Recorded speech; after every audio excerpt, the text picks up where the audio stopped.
Chẳng ơiចំពោះអ្នកដែលគាត់កំពុងស្វែងរកការងារឬក៏អីហ្នឹងជាពិសេសតកតងជំនាញខាង data science ឬក៏ជំនាញផ្សេងៗហ្នឹងយើងអាចគិតថាវាមាននៅក្នុងហ្នឹងចឹងយើងអាចdownload app នេះទៅចឹងនៅក្នុងវាមានដំបូងយើងអាច sign in ឬក៏អីចុះឈ្មោះតាម email ពេញព័ត៌មានអីហើយបានវា load មកដល់ផ្ទាំងមកចឹងអានេះខ្ញុំគាត់បង្ហាញទូទៅយើងអាចដាក់ពាក្យឬក៏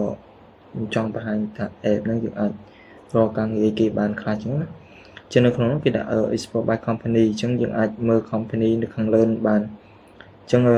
យើងឧទាហរណ៍ថាខ្ញុំចាប់អារម្មណ៍លើ Wing Bank ចឹងយើងអាចអានព័ត៌មាននៅផ្នែកខាងឆ្វេងហ្នឹងមកគេដាក់ពាក្យ about company អីចឹងមកចឹងយើងចង់រក job យើងចុចពាក្យថា job ខាងស្ដាំហ្នឹងចឹងយើងនឹងឃើញមានការងារមួយចំនួននៅខាងក្រោមហ្នឹងចឹងគេមានដាក់ A តាមហ្នឹងចឹងយើងបើសិនយើងចាប់អារម្មណ៍មួយណាយើងចុចទៅលើមួយហ្នឹងមកចឹងយើងអាចឃើញព័ត៌មានលម្អិតទៅតាមការងារមួយហ្នឹងឯងចឹងឥឡូវឧទាហរណ៍ថាខ្ញុំតេស្តទេចឹងខ្ញុំចុចលើការងារមួយហ្នឹងឬ job មួយហ្នឹង